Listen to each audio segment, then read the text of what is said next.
ABC News, I'm Michelle Franzen. Boeing workers on the picket lines rejecting the company's latest contract offer. On day 12 of the Boeing strike, with the 737, 767, and 777 factories frozen, Boeing has made what it claims is its final offer. It would give a 30% pay raise to the workers, not the 40% they want. But one other thing is missing, says Boeing machinist Hazel Nguyen. There's no pension. We want our pension back. She calls a new offer garbage, but Boeing's Peter Johnson says it's the best they can do. ABC's Alex Stone. After entering a plea deal with prosecutors, Carolyn Ellison, the former FTX cryptocurrency executive and former girlfriend of founder Sam Bankman-Fried, was sentenced to 2 years in prison for fraud.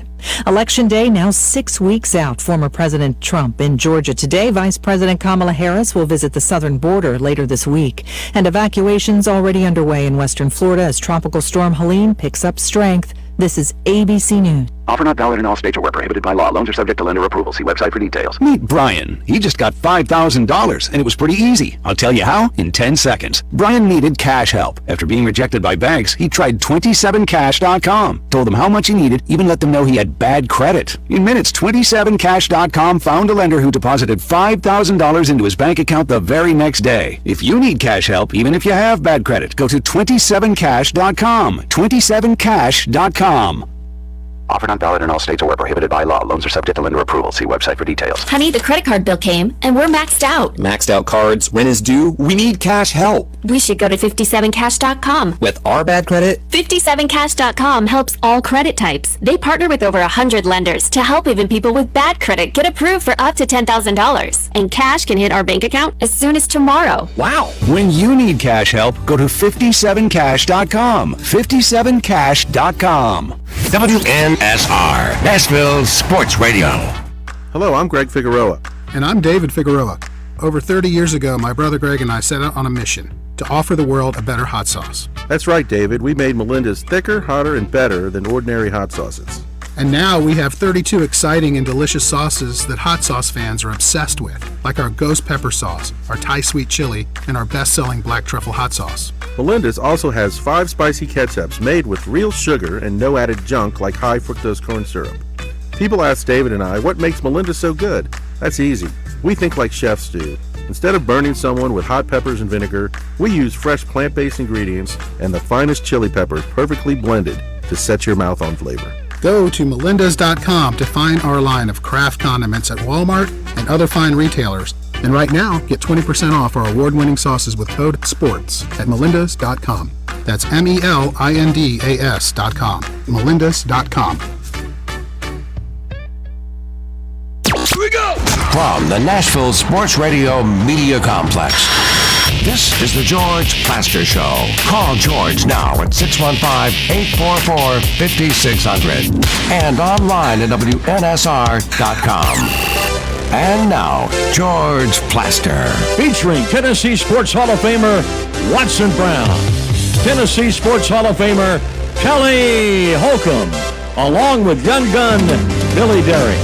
And now, here's your host, George Plaster.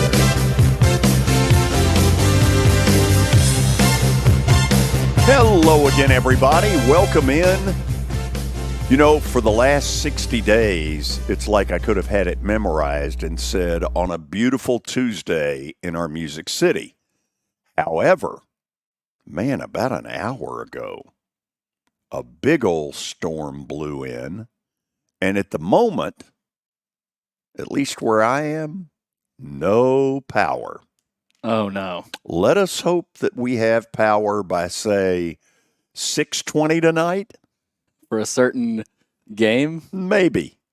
We are today, you can kind of see in the background, we are at the beautiful studios, if you want to call it that, of Bart Durham. And they have a beautiful setup at 406 11th Avenue North. Now, they didn't set up this boardroom to be a studio, but they're nice enough to have us in here today, and we're very excited about being here. They have been very good to this show over the years, and we're very appreciative of that. Now, when I checked in earlier, I check in obviously with Kelly and then with Billy. Kelly looks like he's in a car. Hello, Kelly. Kelly is in a car. Why is that? Well, because my mom is in a home in Fayetteville, and I had to come down here for a deal today. So I had to learn about something. So that's why I can only be on for an hour. I got a meeting at 5. You're a good son, even if nobody wants to admit that. How about that? I try. Okay, just hang with us there. All right. Billy, how are you today? I'm good. It was pouring down earlier. I mean, and look, this is the beginning of what appears to be about a week where our weather is going to be totally different. I've been watching the Weather Channel. I know all about these little strands. But are you worried about the weather, or that the Braves and Mets get this important series in? Oh, I mean, I'm not playing MLB here. If they're stupid enough not to see what's going on, they got to do something about that. And look at the two teams and say, look, we need you to play a day-night doubleheader on Wednesday.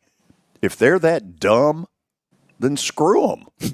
Billy, you know you're getting old when you're watching the Weather Channel.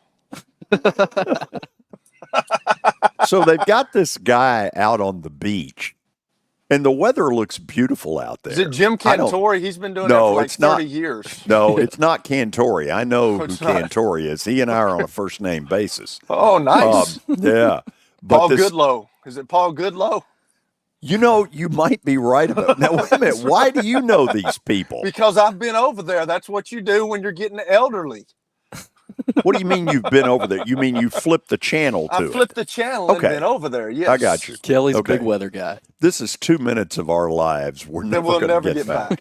So should we try to do our daily Titans update at this point? Let's do it. With Terry McCormick, who is laid back in his palatial mansion in Westmoreland, Tennessee. Titans have the day off. In theory, that would mean no news. Is that true? Yeah, it's been pretty quiet on the Titans front. So let's talk a little bit about AFC South quarterbacks, George.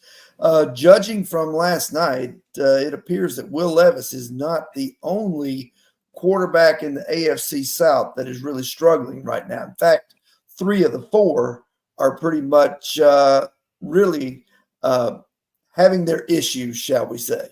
And that would include not only Will Levis, whose woes have been well documented here by everyone in Nashville, but also Trevor Lawrence, who now has lost 8 straight starts after Jacksonville just got lambasted by the Bills last night. And then Anthony Richardson, who is turning out to be maybe a bigger project for the Colts than maybe they anticipated. Well, let me ask you this. When you say than they anticipated, I mean, if you looked at his career at Florida, you knew there was going to be some growing pains to get him to where they want him. Yeah, but I mean, he's really been kind of a high risk, high reward type of guy, which is kind of the MO he had at Florida. But right now, he's leading the league in interceptions with 6. He's thrown 3 touchdowns. Now, one of those was a beautiful one in the opening game, a 60-yard bomb that just was right on the money. But there have been a lot of throws that he's made already this year that look like 2022 Malik Willis. And, he's a guy that has a 49% completion rate. And I don't care how much athletic ability and how much of a dual threat you are, 49% is not going to cut it. By the way, Buffalo just scored again. I just heard it out the window out there.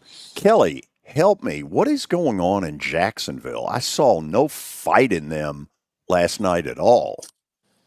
Yeah, it kind of looked like that. And I think Doug Peterson even said something about it. And they had no fight. At least they came out in the second half and tried to do a little something. But they just, I don't know. I've heard some things. But, until you can prove that, you don't really know what's going on. But they just don't look very good right now. Doug Peterson, I don't think he's lost anything. But they just they're just not playing good. And in this league, we're finding out with the Titans that if you don't play good week in and week out, you're going to get beaten. That's what's happened.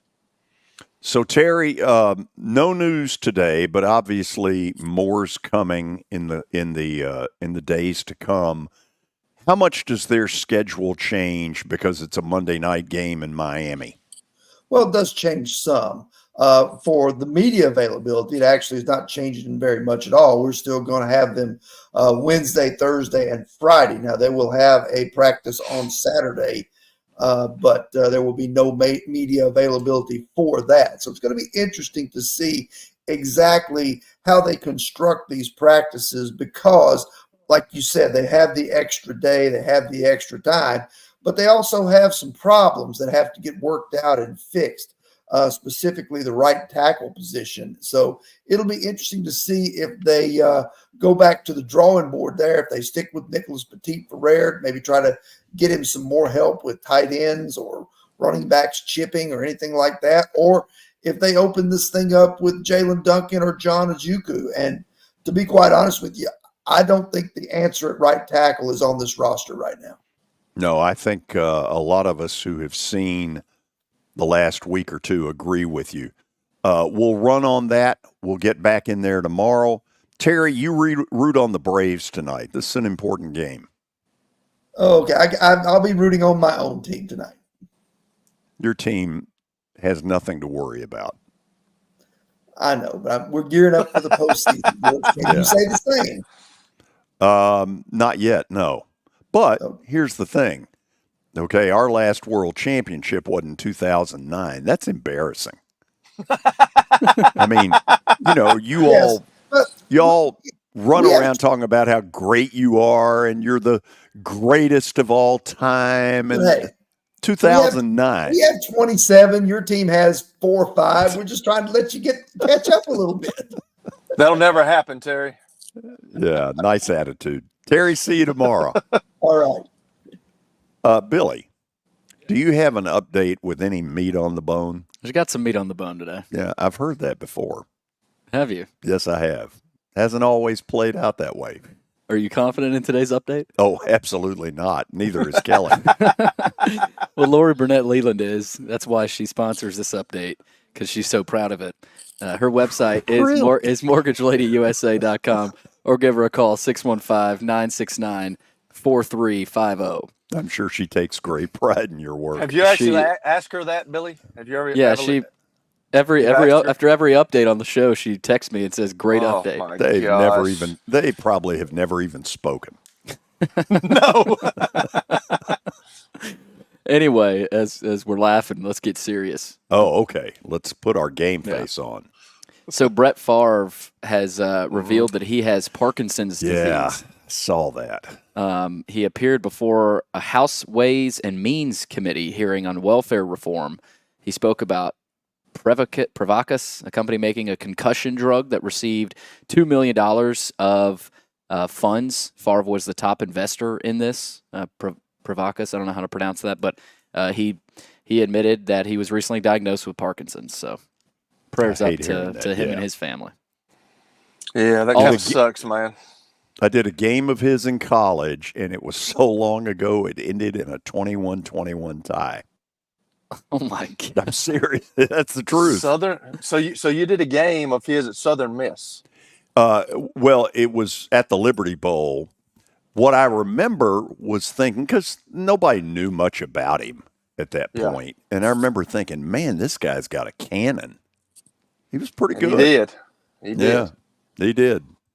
Also, Mike Tomlin of the Steelers, he says there's no need to name Justin Fields as the Steelers quarterback 1, as their starter, which is very confusing. He says, I explained to you the variables of the week. It has not changed. He's going to walk into this building with that mindset tomorrow, and so there's no need to name him the starter. But he's the starter. He's 3-0. I mean, yeah. Hasn't he answered that question for now? Yeah, we can sugarcoat that all we want to, but he's 3-0, and if he came in there and Russell Wilson was the starter and he lost the game, woo! Oh God, not good. And I don't buy that Russell Wilson is not ready to play yet. I mean, he's banged up, but if I'm Russell Wilson, I'm sitting there saying, "What's going on here?" I'm asking for a one-way ticket to Miami. Yeah. Me too. Call me. Kelly, I'm interested. You were the first one to bring that up. I wonder if there's any truth to that, or if why would you not? Yeah, why would you not? I mean, you've got Tim Boyle and Tyler Huntley. I think Right. You'd rather take Russell Wilson over those two guys.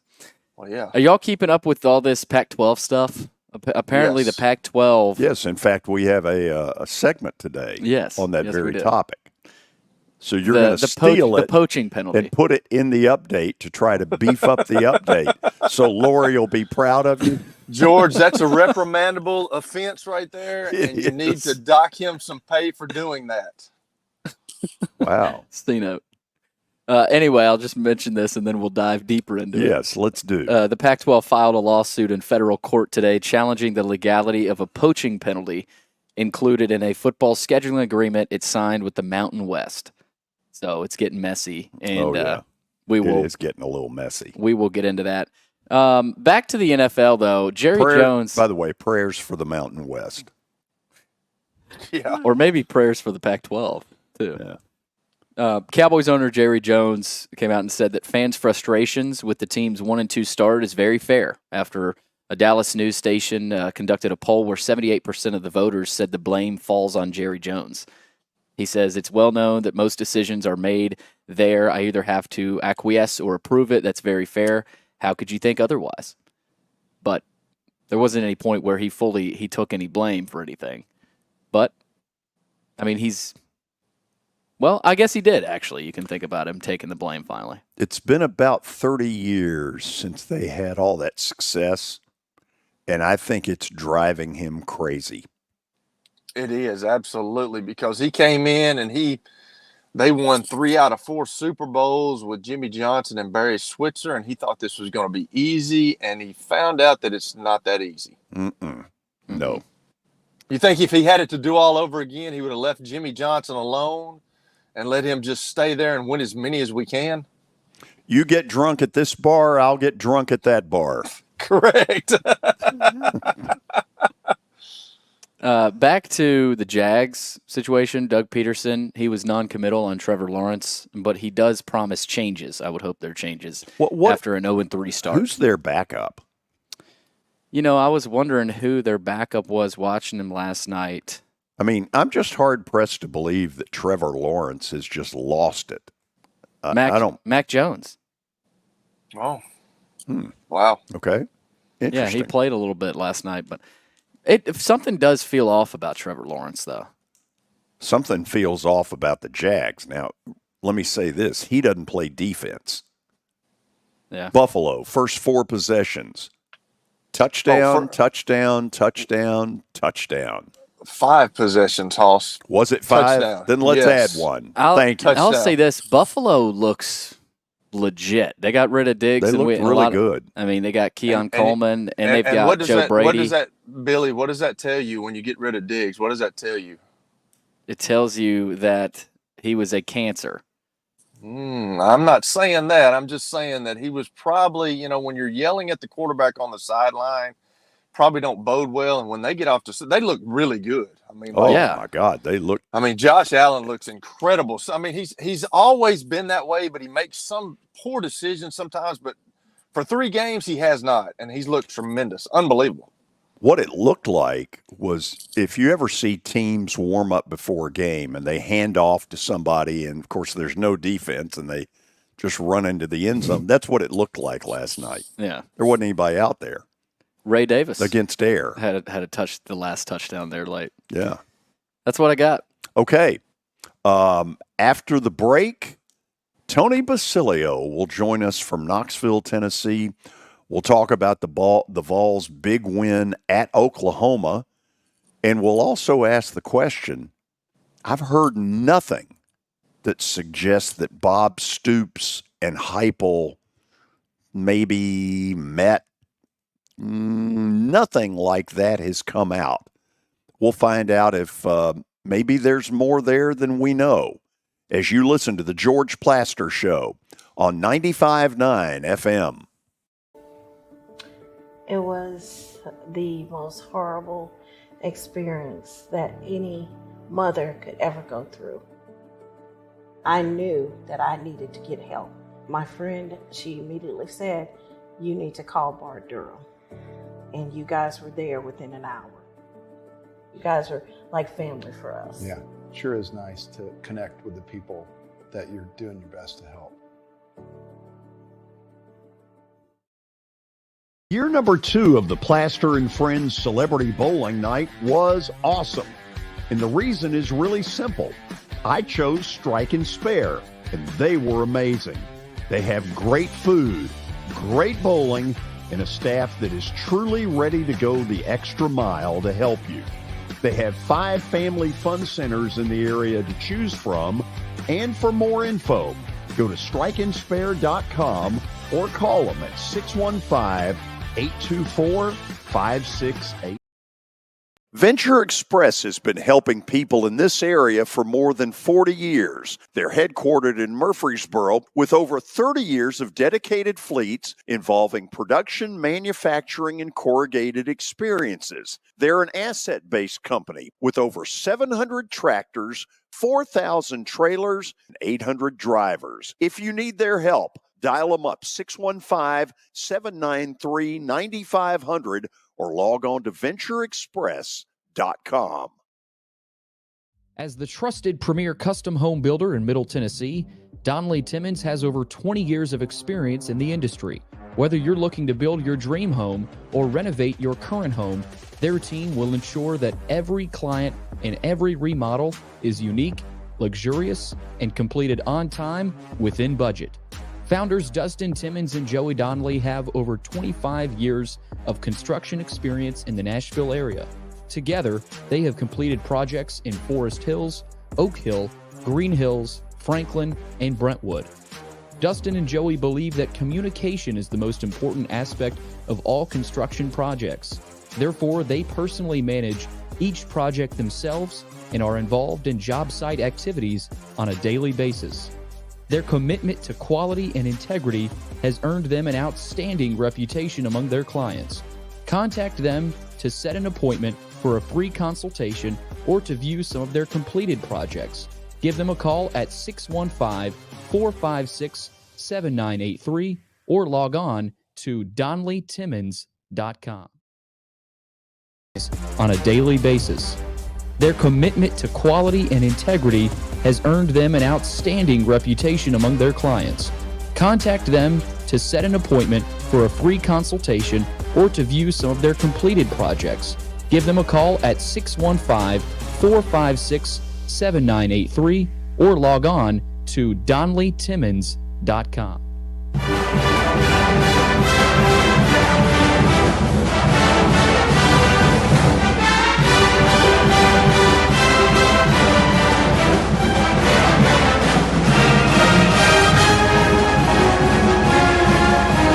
Well, you're hearing that song a lot when Tennessee plays because there have been a lot of good moments for them in the first part of the season. Let's head to Knoxville and say hello.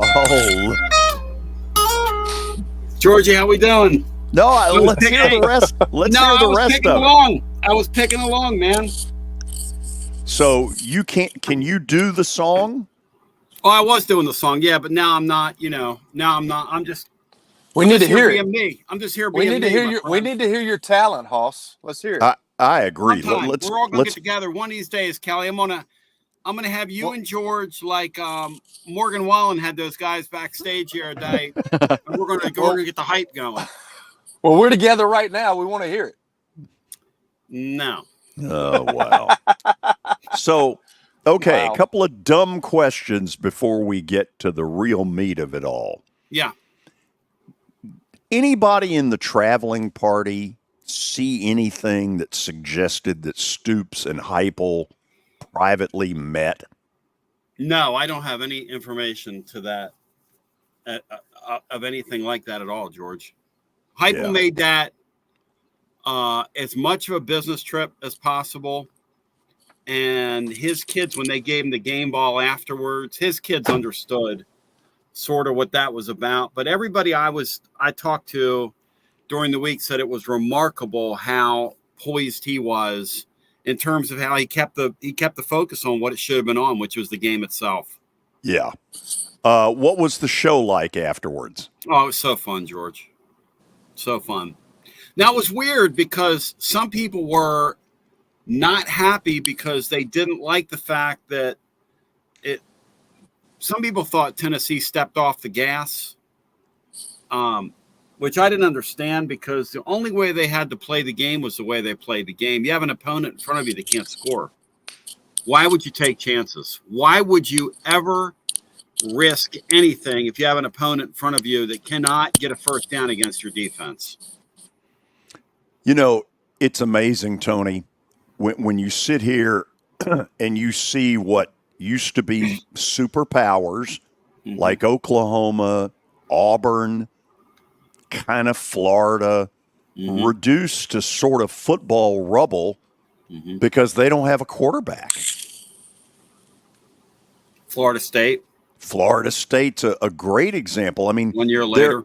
Yeah, I mean, there are 4 or 5 big ones out there that would die, for instance, to have Diego Pavia at Vandy. You put him on any of those teams. Isn't that crazy? Vanderbilt, Missouri, totally on the ropes. The thing about the Oklahoma quarterback, the kid that started the game, that's a great advertisement. And on the pro level, the kid in Jacksonville is a great advertisement for, hey, it's good to have a good quarterback and invest money in them. But if you don't have an offensive line, you can forget about it. The kid at Oklahoma the other night, George, didn't want anymore. And you guys tell me, Kelly, you've been involved in a lot of football games, and I've watched enough to be a complete degenerate. I mean, hell, I watch the spring leagues. I've never seen anything like I watch 1AA football all the time, and I watch it all.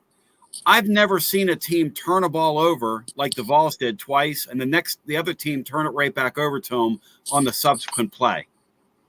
And I've been watching football a long time. They had no choice but to get the kid out of the game when he did that, when he threw that backward lateral. First of all, it was a stupid play. They had no choice, right?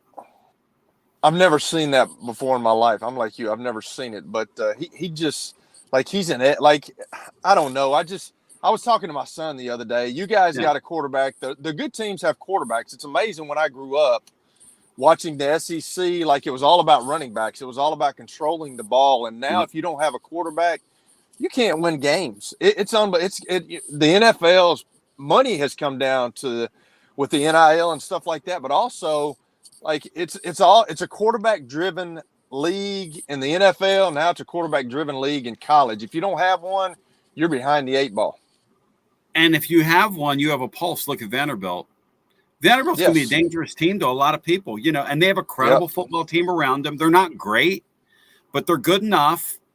Tennessee, Nico hasn't even scratched the surface of what he's going to be. Like the other night, I wrote in my blog today, I talked to a couple sources around the program, and they say that he was having trouble with recognition with what Oklahoma was doing. And it happened almost from the very beginning. Like, they came out in a scripted set and popped the ball out in the flat against a 5-man box where they should have run the ball there.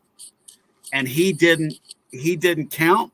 He didn't audible out of it. And, from there, it was just like, and then when it came time to the RPOs, which generally he's pretty good at, like we've talked about how he's a perfect quarterback for that offense. But when it came to the RPO time, he was having trouble with recognition. Do I keep it? Do I throw it? They felt like there were plays we made downfield, but he was just kind of off balance the whole time, which is sort of what a coordinator can do. And Oklahoma, guys, I'm going to tell you something. I think they're going to lose 4 or 5 games easily before it's over here. They have an elite national championship level defense. That's what they have. And they don't have a quarterback play.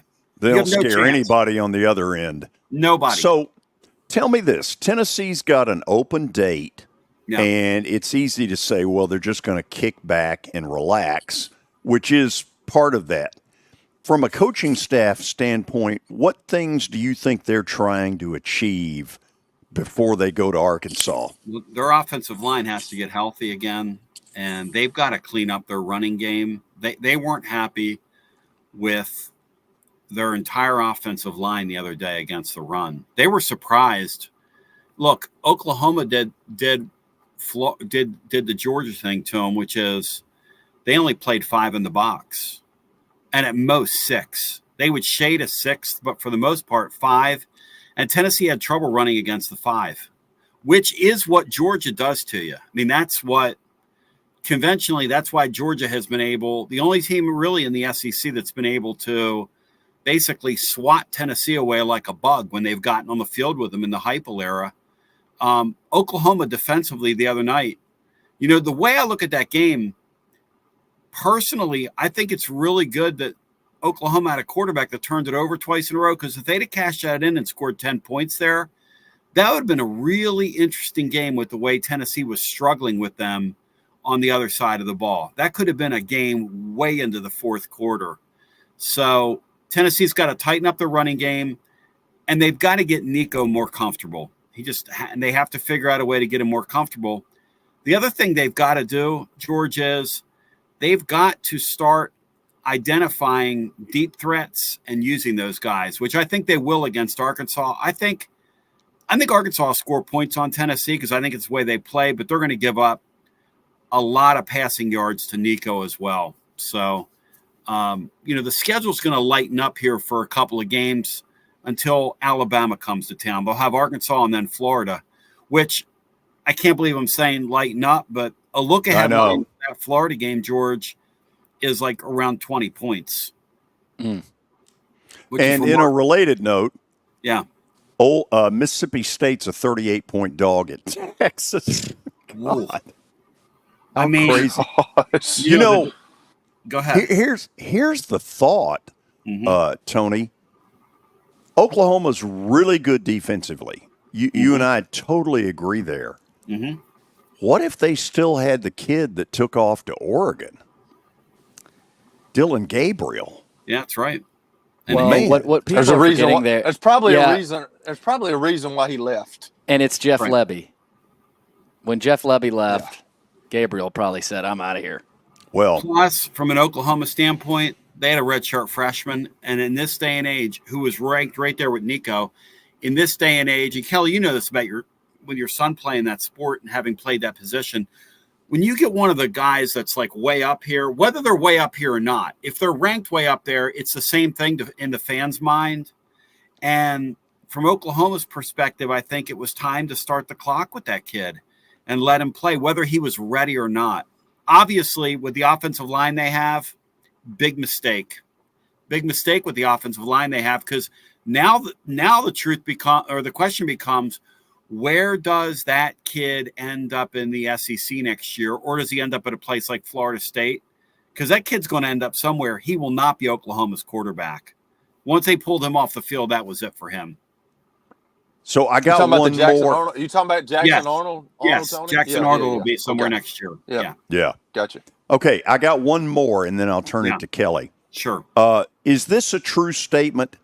The only team in college football that's better than Tennessee today is Texas.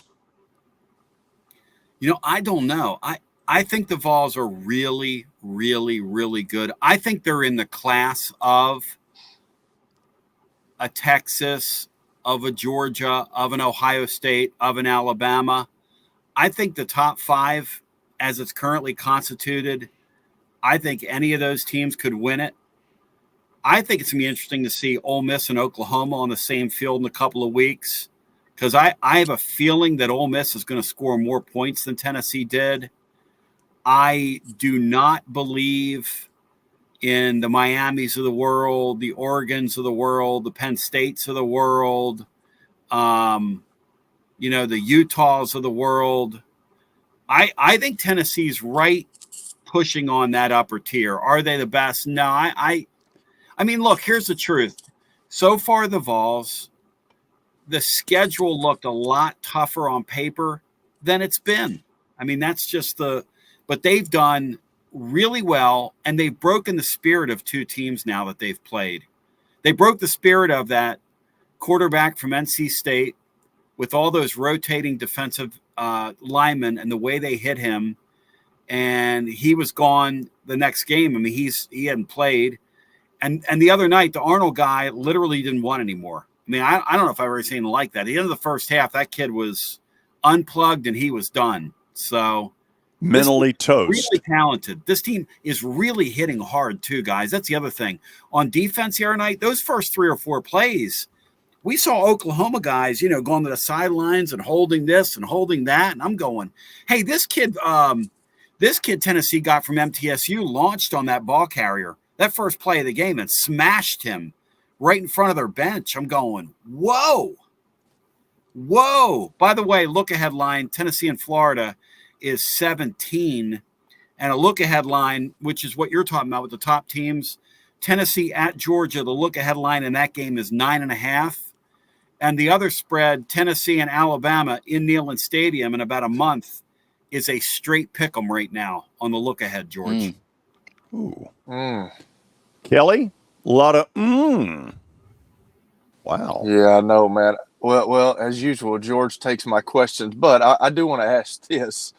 You know what impressed me the other night, Tony, and I know y'all talked about this probably all over the radio the other night, but you're talking about fans being upset about them not scoring, but I was really impressed with Josh Heupel's patience, because when everybody thinks that Tennessee is this huge, and they can score points at will, but the other night, there's nothing like being a quarterback. I've been in games like that, or being a head coach where the other team's offense is inept. They cannot score. And if you don't screw it up, you're going to win the football game. And a lot of times coaches' egos get involved with that. And there's like, yeah, but we score all these points, we're going to throw the ball all over the place. Well, when you got a 5-man box and they were trying to force with DBs, which is not a great deal, but they did a pretty good job at the beginning of the game.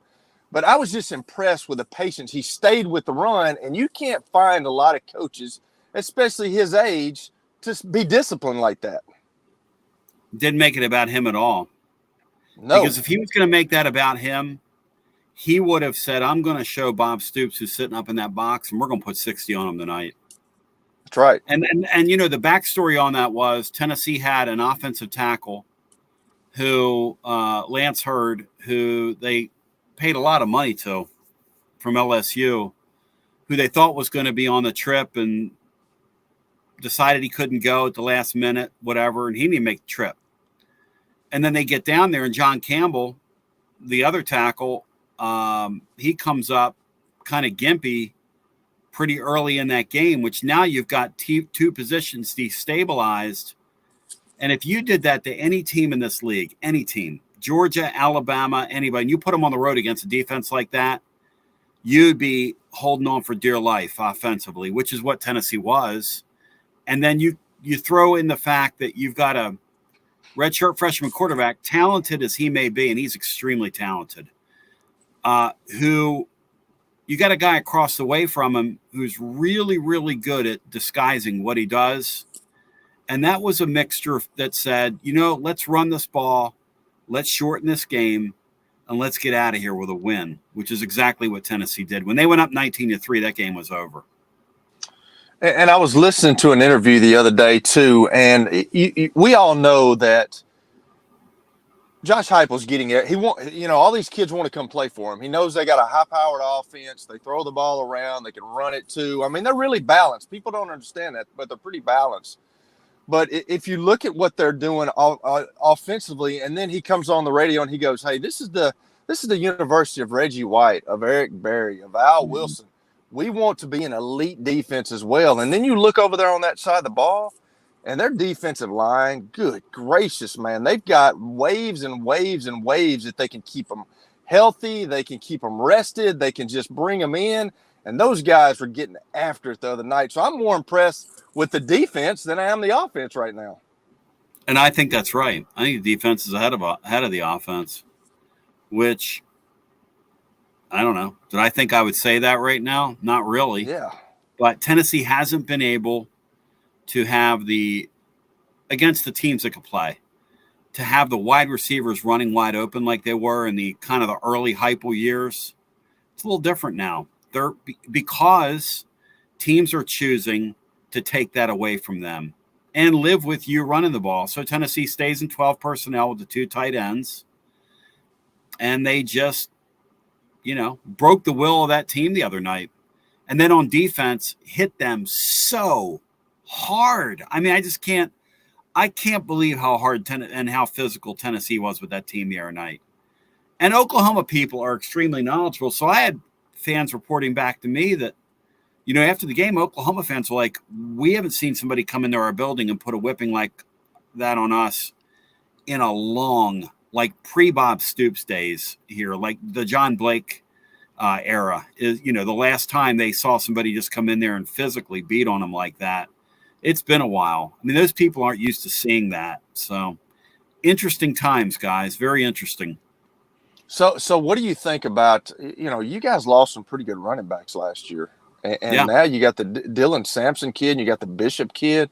Yeah.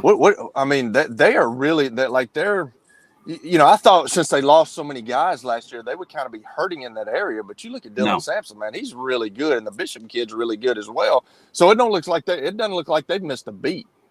No, not at all. In fact, the other night, it was more their run blocking at the point of attack than it was those guys finishing runs downfield, because both those guys finished runs. I mean, you didn't end up with the gaudy stats that, backs do sometimes in games, because when you're playing Oklahoma, you're going to get 6 or 7 or 8 or 9 here, and then you're going to get 1 or 2 or go backwards.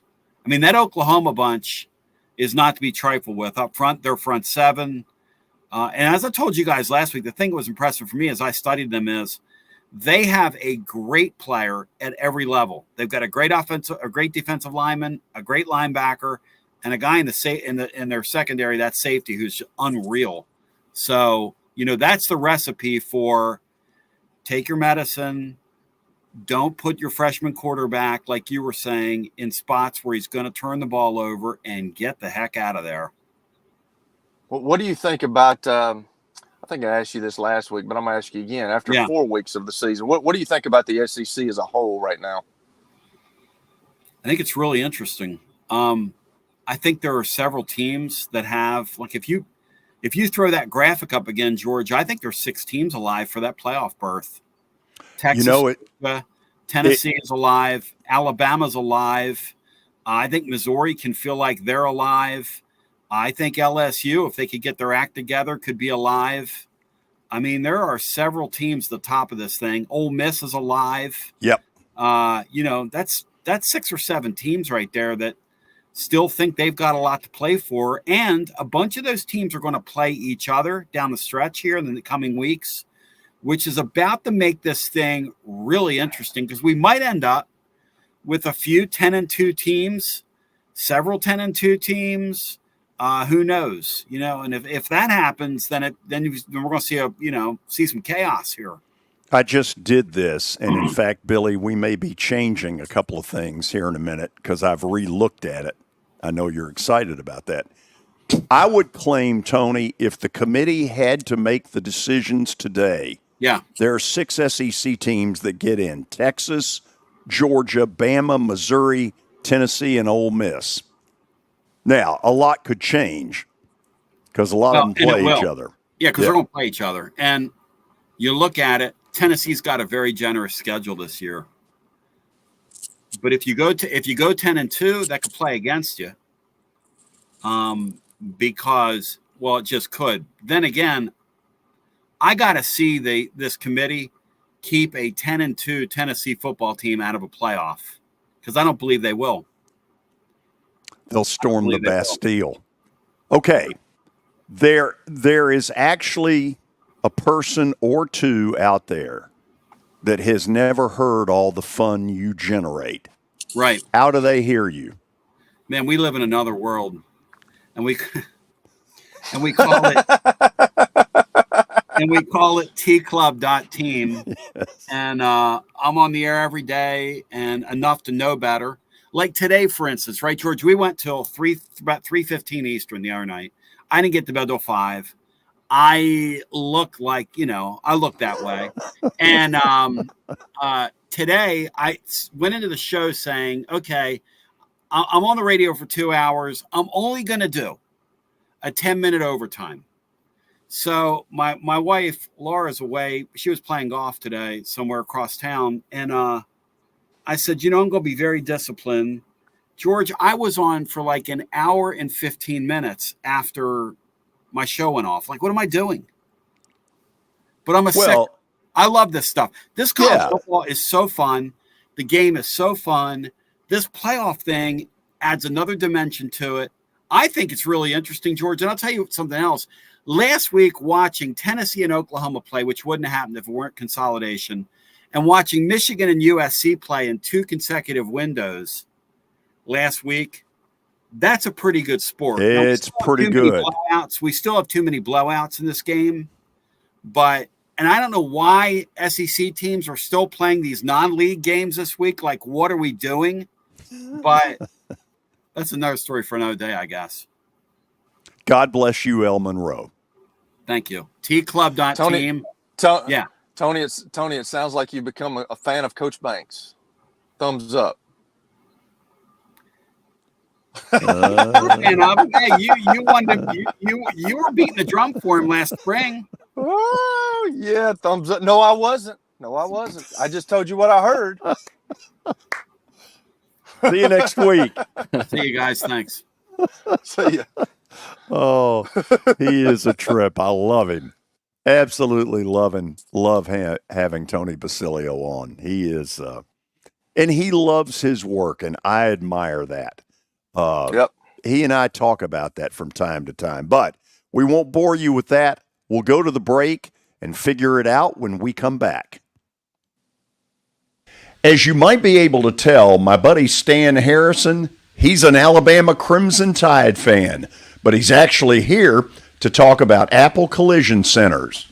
Hello, Middle Tennessee. I'm Stan Harrison, CEO of Apple Collision Centers, and we understand the stress it causes in having an automobile accident.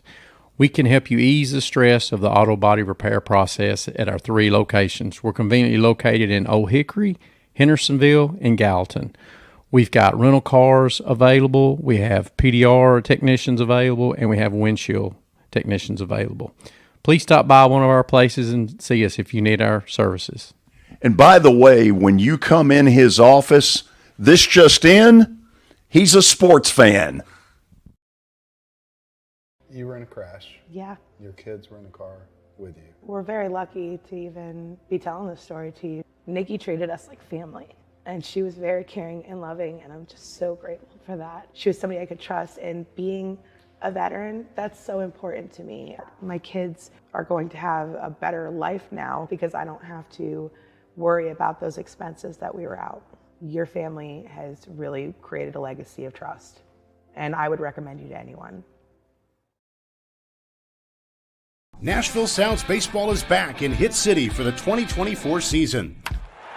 Spend your nights and weekends at the ballpark with weekly giveaways, fireworks shows, throwback deals, live music, and more. Top talent will take the field at First Horizon Park against the AAA Minnesota Twins, Baltimore Orioles, Atlanta Braves, St. Louis Cardinals, Cincinnati Reds, and more. Tickets start at just $10 and are available now at NashvilleSounds.com. We will see you in Hit City.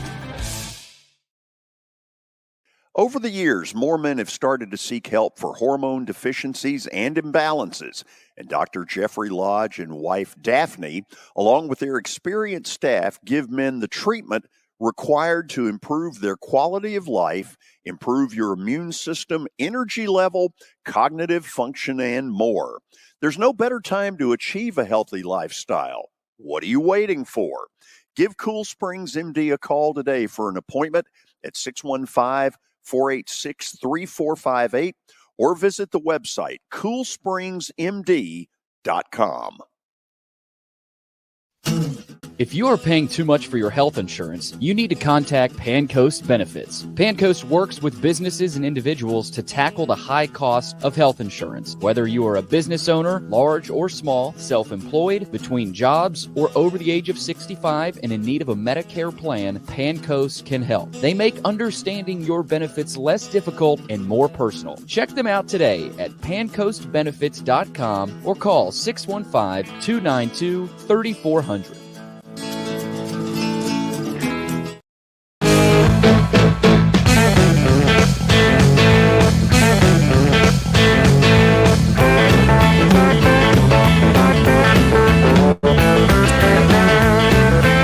Kelly.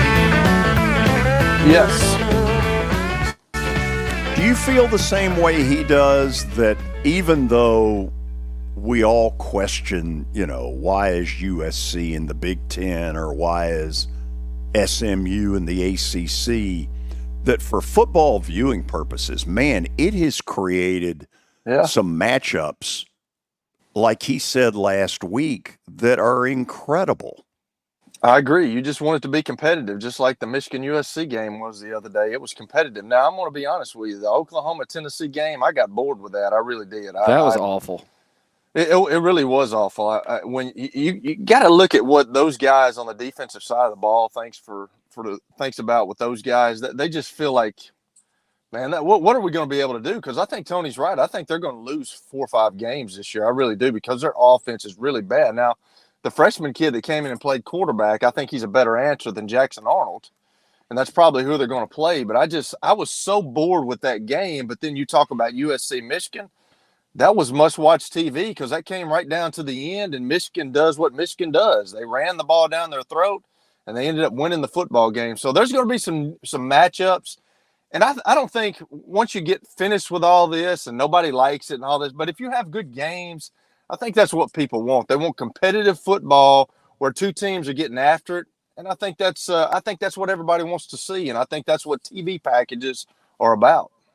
Through an unusual fluke, Vandy has a quarterback that 3 or 4 of those teams are like, why didn't we offer him the moon? Auburn, Oklahoma. Yeah, but he doesn't look the part, George, so they're not going to. I mean, I'm going to be honest with you. I really believe this. If Jerry Kill does not come to Vanderbilt, that kid is not at Vanderbilt. He's still at New Mexico State. Or somewhere 100%. else. He might be somewhere else, but he's not going to be at Vanderbilt because he doesn't look the part. Like, these coaches have just gotten to the point where if you don't look the part and you don't look the SEC part, we're not going to recruit you. And he was not that guy. And I promise you, Jerry Kill went in there and said, this guy is a winner. Doesn't matter what he looks like, but he can win ball games for us. But if he wouldn't have been there, he would not be at Vanderbilt this year. I can promise you that. After the break, we'll do Stat of the Day, which will probably bomb. To start the 5 o'clock hour, my one person's opinion of if the season stopped today, who would be playing whom in the playoff. I got some new news on that I'm going to share with you. George, I hate to do this to you, man, but you're going to have to do Stat of the Day on your own, man. I got to go. Sorry. Go. See you later. All right. See you. Okay. We'll go to the break on that and tell you, please stick around. This is the George Plaster Show on 95.9 FM.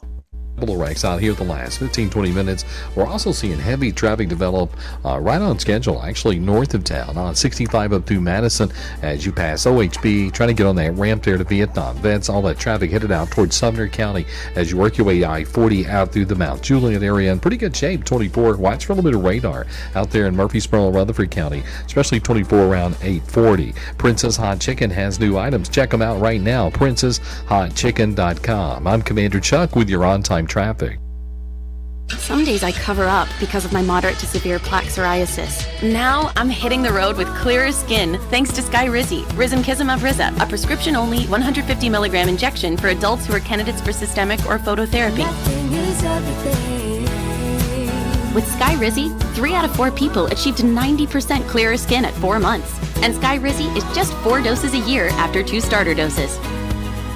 Don't use if allergic to Skyrizi. Serious allergic reactions and an increased risk of infections or a lower ability to fight them may occur. Before treatment, your doctor should check for infection and tuberculosis. Tell your doctor if you have an infection or symptoms such as fever, sweats, chills, muscle aches, or cough, or if you plan to or recently received a vaccine. Thanks to Skyrizi, there's nothing on my skin, and that means everything. Your doctor today about Skyrizi, the #1 dermatologist prescribed biologic in psoriasis, and visit skyrizi.com or call 1-866-SKYRIZI to learn more.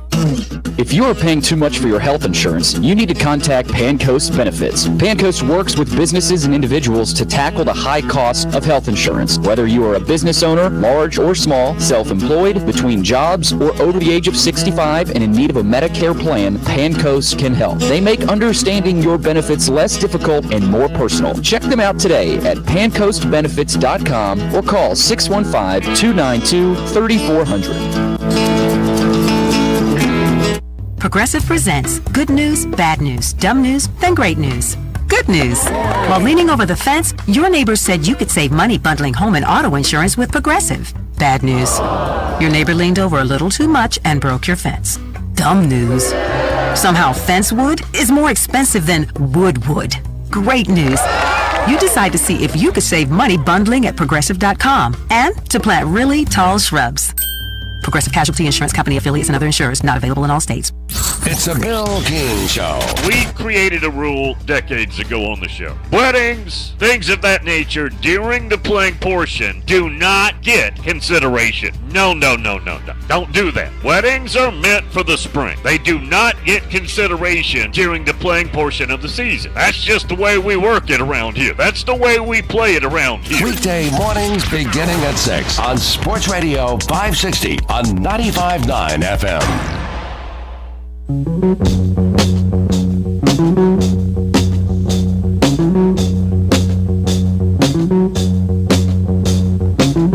College football playoff projections coming up, but first, stat of the day without Kelly. So, George, you're on your own. A lot of pressure. A lot of pressure. It really amps up when Kelly's not here. Yeah, it does. Because he is such a big part of stat of the day. Mm-hmm.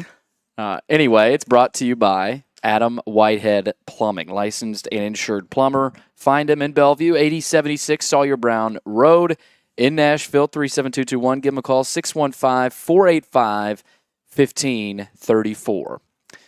All right, here's what we're going with today. The Jaguars have been slumping for what feels like forever. Who was the last team that Trevor Lawrence and the Jags beat? I got a funny feeling it's the Titans. I think that's why it got asked. I'm trying to think back to a year ago. It's either the Titans or something crazy like Carolina. I'm going Titans. It is the Texans. Oh, wow. Did they really? Yeah. How do we explain a team that a year and a half ago we were all sitting there saying, this will be the class of the division? Now, we didn't know at the time that C.J. Stroud was going to become that good a C.J. Stroud. Mm-hmm. But, I mean, the team that showed up last night in Buffalo, they went to a post office before the game, got a stamp, and then mailed it in. That was awful. Oh, it was disgraceful. I mean, they were out of the game in like 10 minutes, maybe even quicker than that. There's something, but I do want to. There's something going on in Jacksonville, but I do think the Bills are going to be a very tough out. I think there will be a different team this year. I still think it says more about the Jags, but I think you got to look on that Bills side too and say, man, they're going to be darn good this year. I don't doubt that getting Stephon Diggs out of there might help Buffalo and it might help Houston. For whatever reason, he was all over Josh Allen. And I don't think Josh Allen deserves that. And to his credit, he never really totally lashed out at him. No. There were some little digs occasionally, but, when your wide receiver keeps showing you up during a game, at some point you're bound to lose it. And to Josh Allen's credit, he never did. And he came out and said in the post game that, everybody's focused on just winning. We don't have anybody focused on stats or anything like that. And that was a hit to Diggs. They also have developed a couple of young receivers that have stepped in. They've got a really good core. They're fun to watch. Man, they are. They were fun last night, which is more than I can say for the Bengals, who went, God, what is wrong with them? As soon as we say it's low scoring in the NFL, there weren't a lot of defense. There wasn't a lot of defense last night. Okay, hour number 1 is done. We'll get into the college football playoff if it's stopped right now. And then we'll get into the Pac-12 expansion. And does it move the TV money ratings needle? Stay tuned. We're coming back shortly.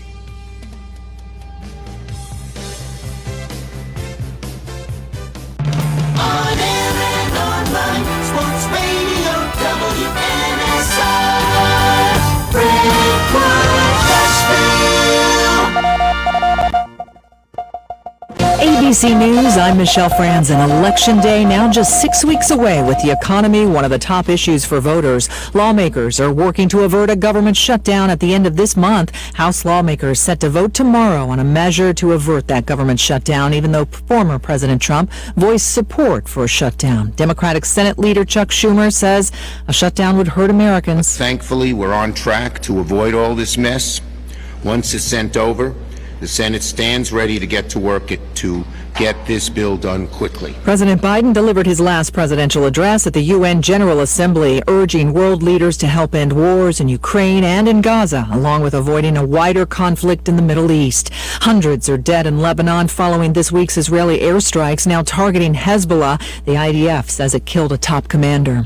Tropical storm Helene expected to become a major hurricane later this week as it targets the Gulf Coast of Florida. This is ABC News.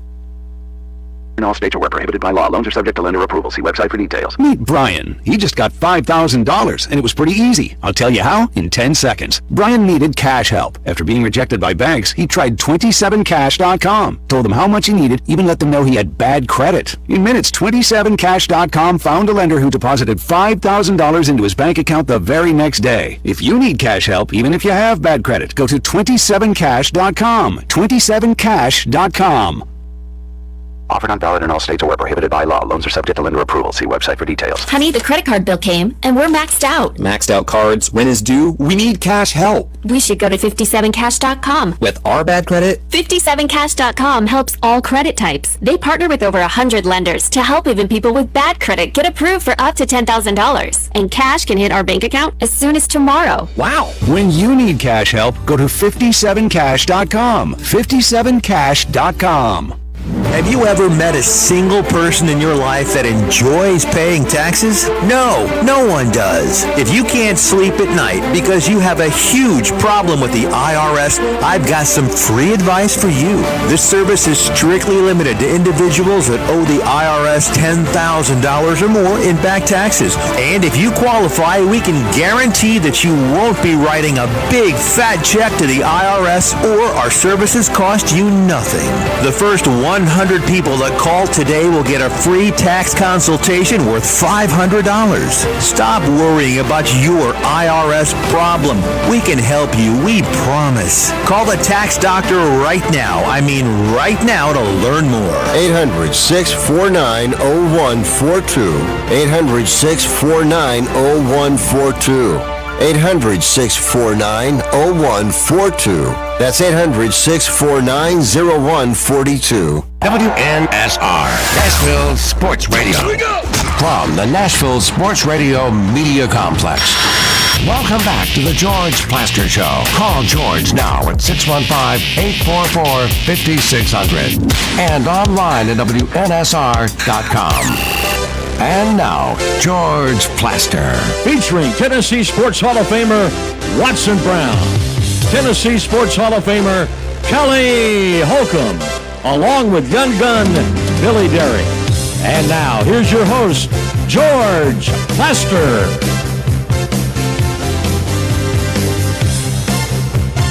And we welcome all of you into the 5 o'clock hour. You might see the cars in the background. That's because we're right at the corner of 11th Avenue North and downtown. We're at the beautiful facilities of Bart Durham Injury Law. They have been a great sponsor of our show for several years. What is a boardroom has turned into a studio today, and for that we are appreciative. Here's something we're not all that appreciative of. This got out about 15 minutes ago. I wanted to throw up. Atlanta Braves third baseman Austin Riley's hopes to play again this season evaporated when a CT scan showed his fractured right hand will not heal enough before the end of the postseason. Braves manager Brian Snitker saying it's not where the doctors wanted it to be. Oops. Just what they needed, another injury.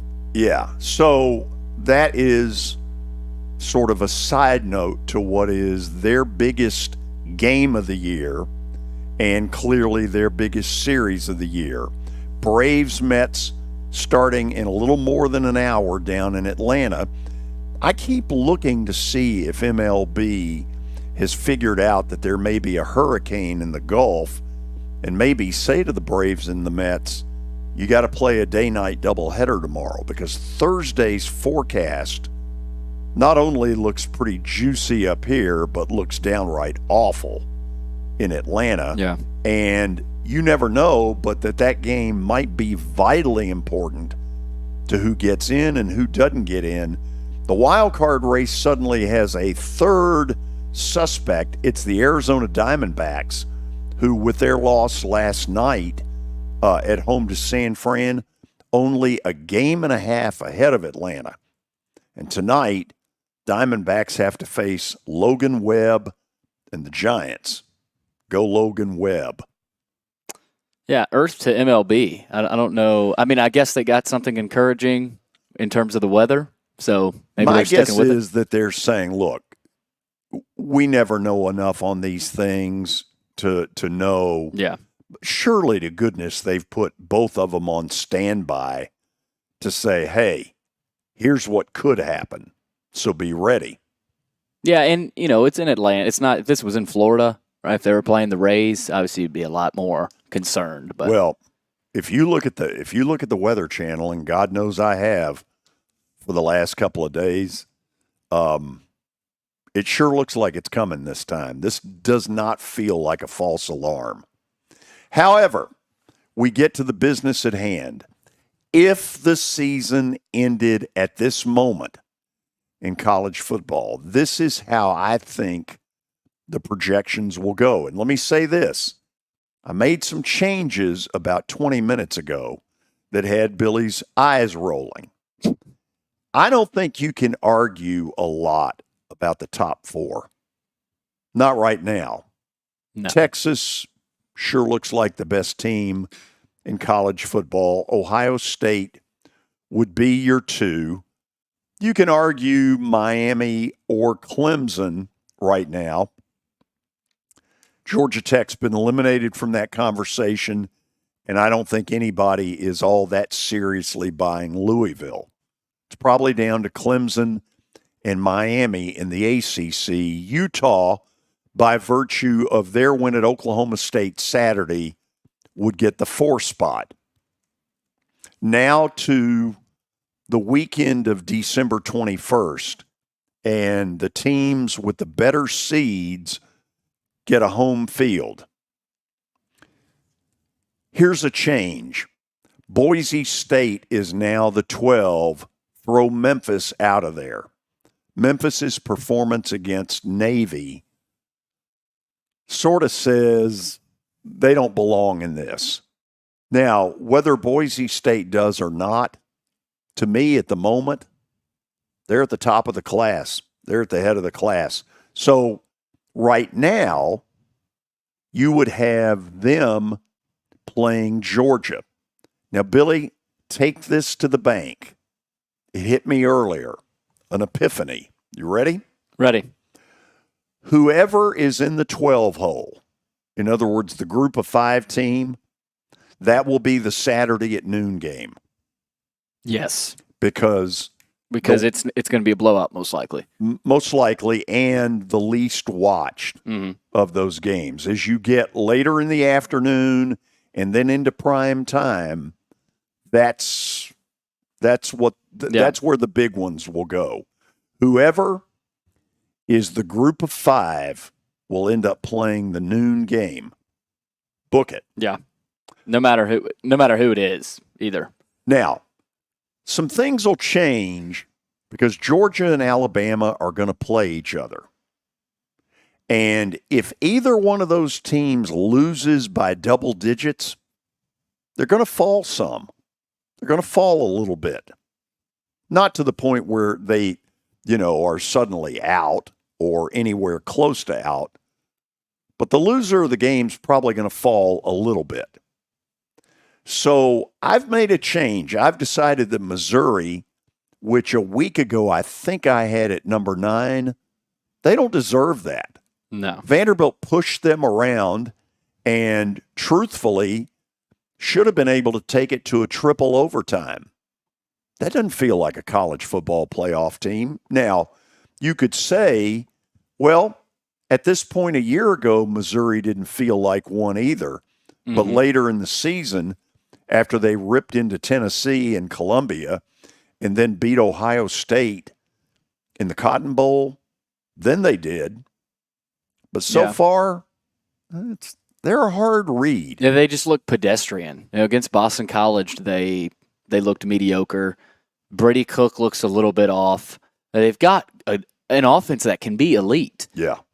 But they haven't put it together. Not yet. The beauty is, though, they're still undefeated. Yeah, and it doesn't matter. At the end of the day, you're 4-0. You beat Boston College, you beat Vanderbilt. So you're still 4-0. Now, when you're, penny pinching per se at the end and you got a bunch of 10-2 teams, then you maybe start to look at some similar opponents and look at the score, look at the margin there and just go back and, okay, this game went this way or this team blew out this team. So I think, but ultimately, George, I don't think it, if Missouri goes 10-2, they're probably in. So I've got Alabama for the moment at the 6, playing Missouri at the 11. Tennessee will leapfrog, for me, whoever loses the Georgia-Alabama game. Yep. A week from now, I'll have Tennessee in the 6 hole just because that's where they would belong. Mm-hmm. So 7-10 would be Tennessee and Penn State. And look, I don't know what Penn State is. I have a suspicion that they are overrated. And Illinois goes in there Saturday. Look out. Illinois might be good enough. That kid Luke Altmaier, who transferred from Ole Miss, he's pretty good. He is good. And Drew Aller, to me, I keep waiting for something that says elite quarterback. I don't ever see it. Yeah, the thing about Illinois, they'll go in, run the football, and be physical. And Altmaier's, he's been good enough. They're 4-0. They went on the road and beat Nebraska.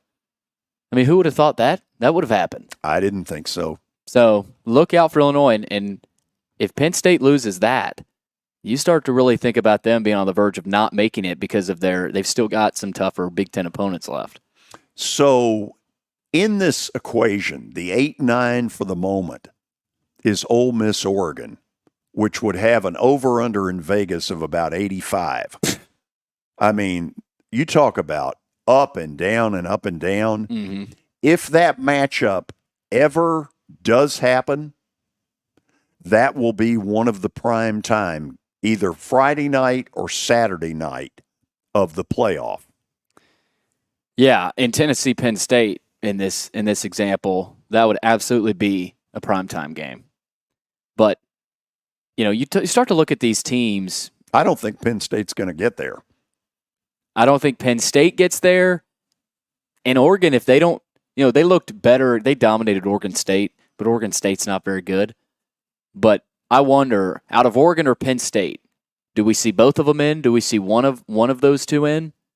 Like, that's going to be an interesting, because I think they're fairly similar, but Oregon does feel more explosive and probably the team I'd pick over Penn State. Remember that Oregon gets the home game against Ohio State a couple of weeks. Right. And that's the game they probably have to win. That might put Oregon in that top 4 or just boot them out. Right. You look at these teams, and I don't think many people would argue the teams that I've got in there. They might argue the positions, but I mean, it's hard to argue any of the top 8. For that matter, hard to argue the top 9. I think in the top 8, you've got Utah at 4. I could see an argument of putting BYU at 4 as it stands right now, coming off that dominant win over Kansas State. I mean, they just ran over Kansas State, a team that we thought was very good. Now we'll see how they turn out. You've also got, Utah, like you said, and they do play in November, Utah and BYU. Where? That game, I want to say. I mean, who would have thought it's at Utah? Who would have thought that that's one we'd be talking about? And I don't think we'll be talking about it in November, but at the end of September, it's got a little discussion going. Yeah, it's at Utah November 9th. So that game for BYU Utah is going to be huge. And then, the only other team, Tennessee, some people say they're a little low. Some people say Alabama's a little high. Maybe Alabama, what have they proven? They went on the road. They beat Wisconsin. We're going to find out Saturday. Right, exactly. That's why Georgia, Alabama is so big. And Clemson. Clemson or Miami from the ACC is going to be your battle. So we got a lot of games, and I may not get them all here, but Ohio State and Oregon will play each other. Texas and Georgia will play each other. Georgia and Alabama will play each other. Alabama and Tennessee will play each other. Georgia and Tennessee will play each other. Tennessee and Missouri will play each other. And I'm not sure who all Ole Miss gets. Pretty certain Alabama would be one of them, wouldn't they? Yeah, Ole Miss plays Georgia at home. And that's it. They don't play Alabama. So this pristine September, where you've got 6 of your 12 teams are SEC. Ole Miss's schedule. That's got to be what a cakewalk for them. Listen to this for Ole Miss. And I know who they've played so far. They haven't played anybody so far. But they get into SEC play. They got Arkansas, and Arkansas, better. But they also play Florida. They play Mississippi State, and that's usual. But, Kentucky this week, and South Carolina. And their first real test is at LSU, October 12th. And, wow. And other than that, you've got Georgia, and you do play Oklahoma at home, but look at Oklahoma now. Ole Miss, I think, is in the driver's seat. Maybe even schedule-wise, maybe even right behind Texas to win the league because they don't even play Texas. When you get down to SEC championship Saturday, a lot of great teams aren't going to be there. No, wow. And I wonder, I still struggle to see 1, 2, 3, 4, 5, 6 SEC teams get in. I don't think there will be. I think they'll beat each other up enough that at least one of what's in there right now is not getting there. At least one. Do you agree Tennessee, Missouri is an elimination game? No, absolutely not. You don't think so? No. I say that. I say that because Tennessee has to play Alabama and Georgia. And I know they get Alabama at home. But say you got a couple of two-loss teams at that point. We don't know how it's going to pan out. But I wonder if that Tennessee-Missouri game is an elimination game. Look, at the moment, I don't think so. Ask me in about a month. Yeah. That answer might change dramatically. Yeah. It's an interesting question. Okay, we're going to go to the break, and then we're going to talk Pac-12 and this newest round of expansion. And I'm going to ask the question, when the Pac-12 tries to belly up with CBS and ESPN and ABC and Fox, does what they're doing right now move the money needle? I think you know the answer. We'll share it when we come back. For over 35 years, Wilson Bank & Trust has been committed to providing customized banking solutions to help individuals, families, and businesses in Tennessee achieve their goals. As your full-service community bank, we are proud to offer loans with competitive rates, local decision-making, and fast, friendly service from our experienced lenders. No matter where you are on your financial journey, Wilson Bank & Trust is ready to help you take the next step. Visit your nearest Wilson Bank & Trust office or online at wilsonbank.com to get started today. Member FDIC, Equal Housing Lender.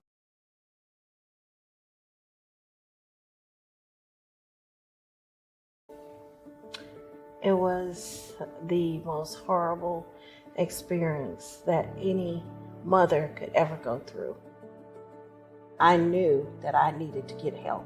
My friend, she immediately said, "You need to call Bart Durham." And you guys were there within an hour. You guys are like family for us. Yeah, sure is nice to connect with the people that you're doing your best to help. Year number 2 of the Plaster and Friends Celebrity Bowling Night was awesome. And the reason is really simple. I chose Strike and Spare, and they were amazing. They have great food, great bowling, and a staff that is truly ready to go the extra mile to help you. They have 5 family fun centers in the area to choose from. And for more info, go to strikeandspare.com or call them at 615-824-5688. Convenience and value, 2 words that we expect when we do business. Our goal at JHA Company is to deliver just that, both to our school partners and to our customers. Whether you're purchasing photos, yearbooks, class jewelry, letter jackets, school spirit wear, or senior graduation products, we strive to make the experience easy, convenient, and cost-effective. Find out more at jhacompany.com or call 615-867-6345 for more information. JHA, one source. Star Physical Therapy was established in 1997 with one great mission: to serve. If you're hurting, don't wait to receive physical therapy. You don't need a referral to see their physical therapist, and early morning and evening appointments are available. Make the call to 615-673-1420 and get rid of that pain. Star Physical Therapy, the official health provider of Football Friday. Therapist and early morning and evening appointments are available. Make the call to 615-673-1420 and get rid of that pain. Star Physical Therapy, the official health provider of Football Friday.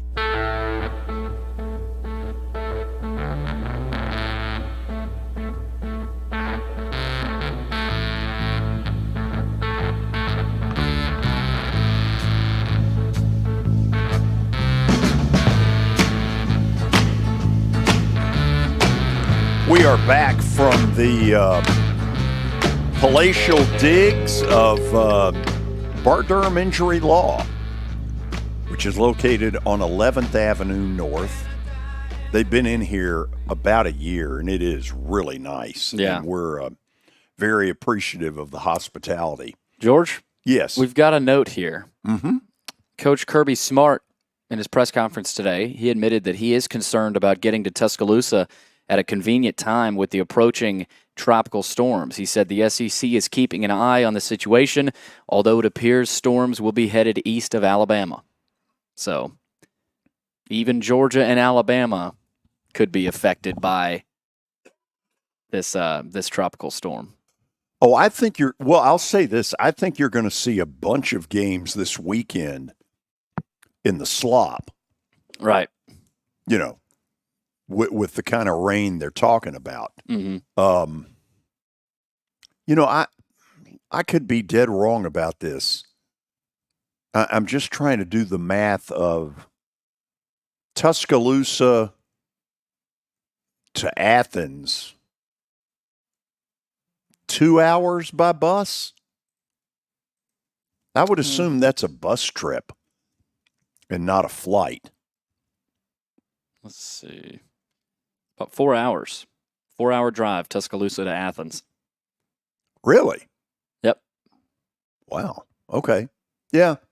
So, my guess By the would way, be I saw ticket prices. What do you got on there? What are 2 seats on the 50 going to get us here?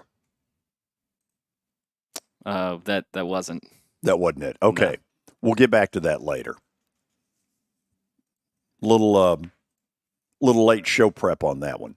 So all of you know that in the last couple of days, the Pac-12 or the Pac-2 or whatever you want to call it, the dissolved conference that has sort of gone away has now started raiding the Mountain West.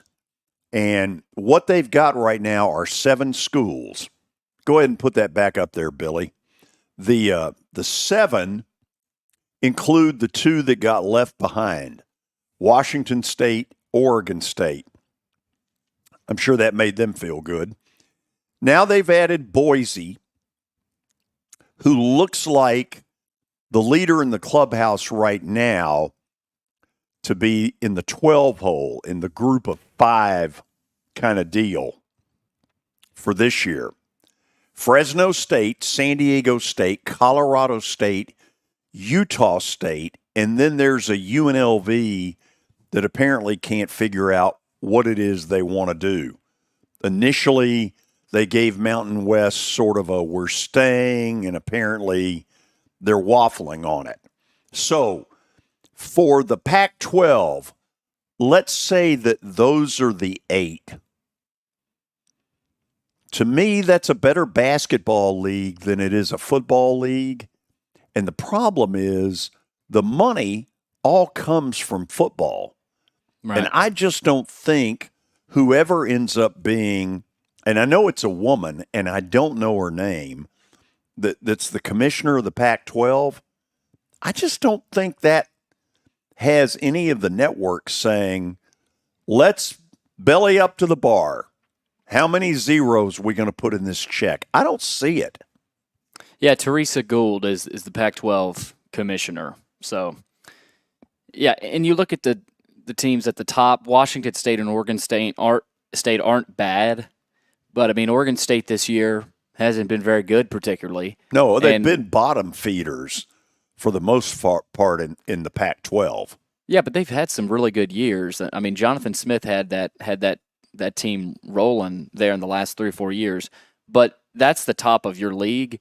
You're in trouble. I mean, Boise State. For football purposes, right now, it'd be Boise State. Right now, Boise State's the best team in this proposed Pac-12. And then after that, I mean, Utah State has had some good years over the history, but that's not a very appealing league. And UNLV, as a potential team to be added, UNLV committed to sticking with the Mountain West. Now, but apparently they're waffling. Right, the Pac-12 serious. Will still keep going and trying to get them. But, I mean, as of right now, they've got 7 schools. So go back to the story about the lawsuit, if you can pull it up, because the Mountain West, I guess, is claiming that they had an agreement that what is now happening would not happen. Yep, Pac-12 filed a lawsuit in federal court challenging the legality of a poaching penalty included in this scheduling agreement that it signed with the Mountain West back in December.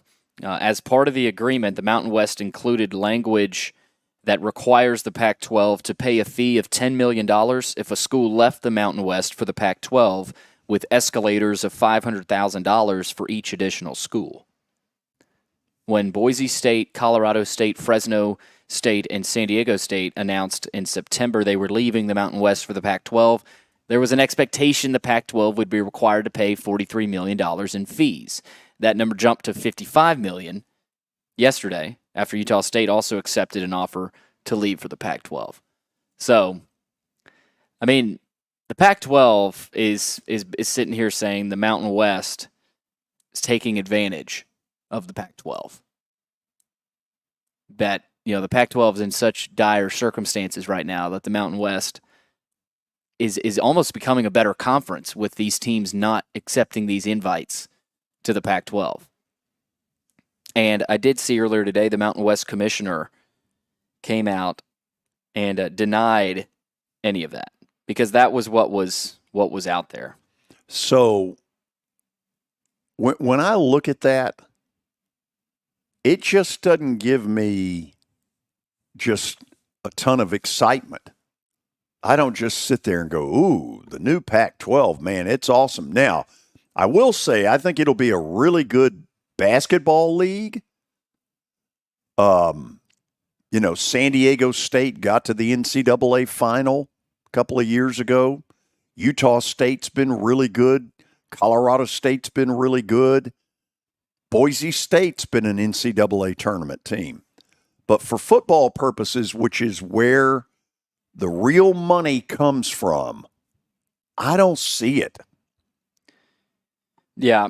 And back to this lawsuit, Mountain West Commissioner Gloria Nevarez came out and said, now that the Pac-12 leaders have carried out their plan to recruit certain Mountain West schools, they want to walk back what they legally agreed to. There has to be a consequence to these types of actions.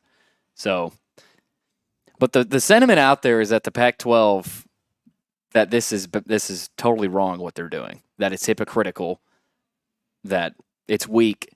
I mean, but what do you expect from the Pac? They had 2 teams in their conference. I mean, they're trying to survive. Right. They got to fight to do anything. And yesterday, when I heard the story that Memphis had turned down this possibility, I laughed about it on the air because it's so silly to think of Memphis in the Pac-12.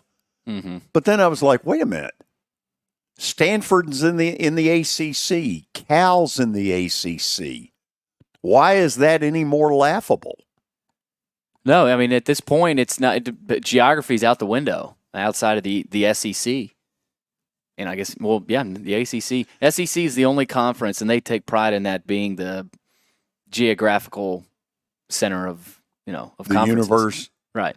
But Oklahoma has never felt like the Southeast to me. No, that's true. Or Missouri. I mean, I've never heard the song Sweet Home Oklahoma. But, by the way, hey, put up real quickly before we go to the break. Put up this thing from Blind Squirrel Sports, who says, I would like to petition the SEC to move the Georgia at Alabama game to Mercedes-Benz in order to prevent potential weather issues from becoming a factor in the game. That's got a great shot of happening. Good luck getting that by Alabama and Kalen DeBoer. Oh, sure. No problem. Yeah. Although what Alabama ought to say is, well, we beat them there a year ago. Why not? I mean, yeah, maybe that for Alabama, you look at it and you go, that's the place where you need to beat them. But I think you'd rather be in Tuscaloosa. But the weather may be a real factor in that deal. And I wonder who that favors if there's heavy rain Saturday night. Wouldn't you think it's Georgia? Yes. If I'm Georgia and Kirby, they're the ground game right now that's not as explosive offensively. Right. And Alabama through the air, extremely explosive, and they can run the ball too. So I think, you're right. Running the football with some rain in the forecast, that's Georgia's best shot, I think. Okay, let's open up the phones as we go to the break and see where you all want to go. It's mostly been college on a College Football Tuesday. We know that this impending storm could have some real ramifications over the weekend when these games get played.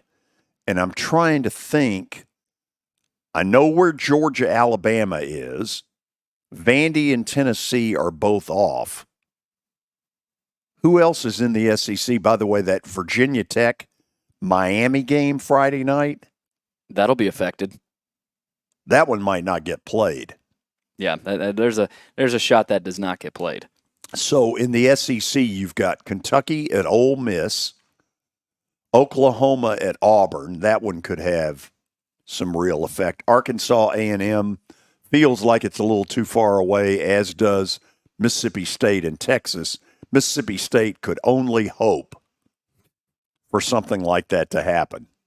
South Alabama at LSU. I don't know. I don't think it goes seems like that it's on the far, East Coast. Yeah. Okay. Good week for Vandy, Tennessee to not play. Not slop in the mud.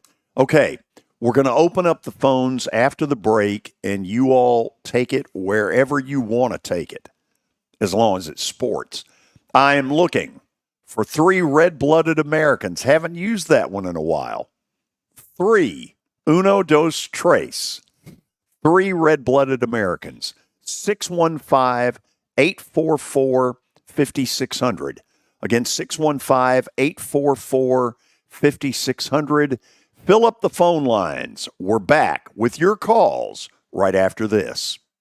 As you might be able to tell, my buddy Stan Harrison, he's an Alabama Crimson Tide fan, but he's actually here to talk about Apple Collision Centers.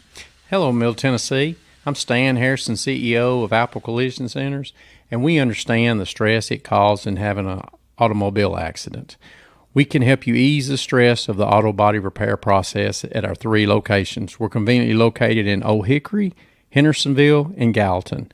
We've got rental cars available, we have PDR technicians available, and we have windshield technicians available. Please stop by one of our places and see us if you need our services.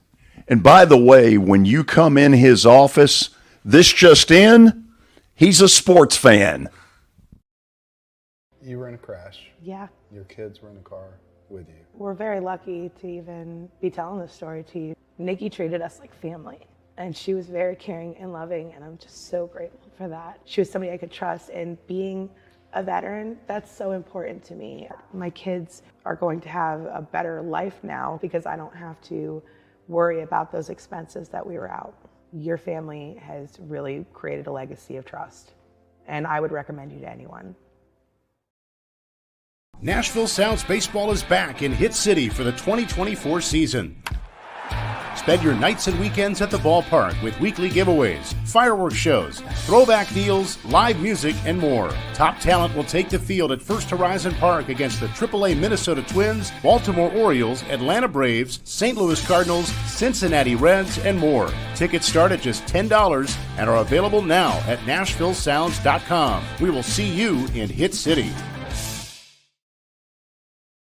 If you're having plumbing issues, there's only one guy to call. That's Adam Whitehead. As a third-generation plumber, Adam was born and raised right here in Bellevue. Customers praise his professionalism, efficiency, and personability. Adam is known for his prompt response to emergencies and for providing high-quality repairs at reasonable prices. His expertise extends to various plumbing issues, including sink leaks, dishwasher installations, and outdoor water issues. Call him at 615-485-1534. That's 615-485-1534.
Trailers, and 800 drivers. If you need their help, dial them up 615-793-9500 or log on to ventureexpress.com. It's football time in Tennessee, and there's no better place to catch all the big games than the Alley Pub, located at 7040 Highway 70 South in Bellevue. Whether you're cheering on the two-tone blue, the big orange, or the black and gold, we've got you covered. Come check out our 14 big-screen TVs and feed your appetite with our legendary food menu. We've got bucket specials all weekend long, and be sure to grab a seat early on Sundays for brunch and Bellevue's only Build Your Own Bloody Mary bar. Come kick off the new season at the Alley Pub. It's the Greg Bellevue's Pogue best Show sports every bar. Monday through Friday, 2 to 4 p.m. right here on Nashville Sports Radio. Come be a part of it. Join the fun. Monday through Friday, 2 to 4 p.m.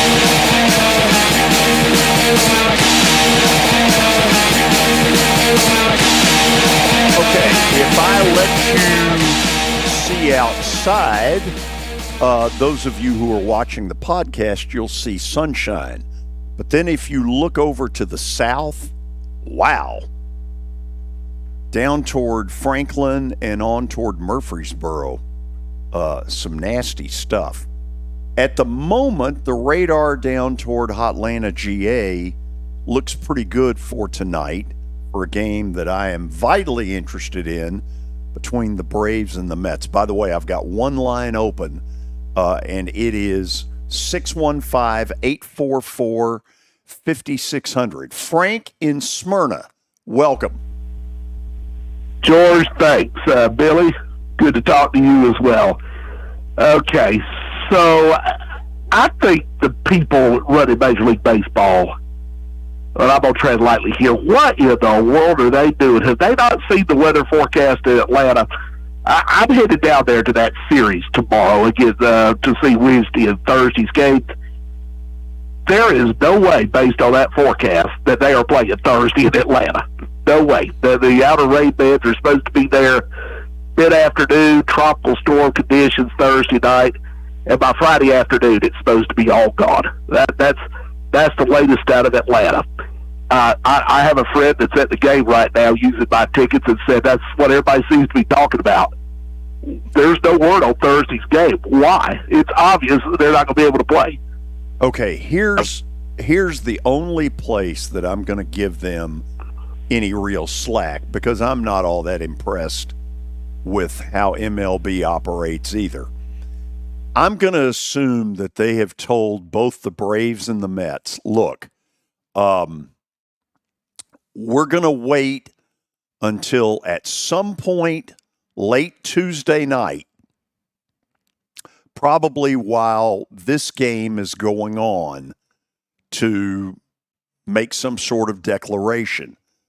What they might be doing is sort of hedging their bet and saying, look, if the Braves lose tonight, it doesn't mean as much. But if the Braves do win tonight, and I think they're going to, how about that? Then I think by the end of the broadcast tonight, MLB will have moved into some day-night doubleheader tomorrow. Either that or they are completely stupid. The only thing I even thought they might do is move that game up to maybe 1:05 Eastern or 12:05, even for that matter, Thursday, to try to play it and get the Mets out of town before the worst of the weather hit Atlanta. But it's just crazy to think. And I'm like you. I think they're going to win tonight, and quite honestly, I think they're going to win tomorrow night. I think we've got our two best going in Swellenbach and Sale. Freed, well, he's really good, but, when he's bad, he's bad.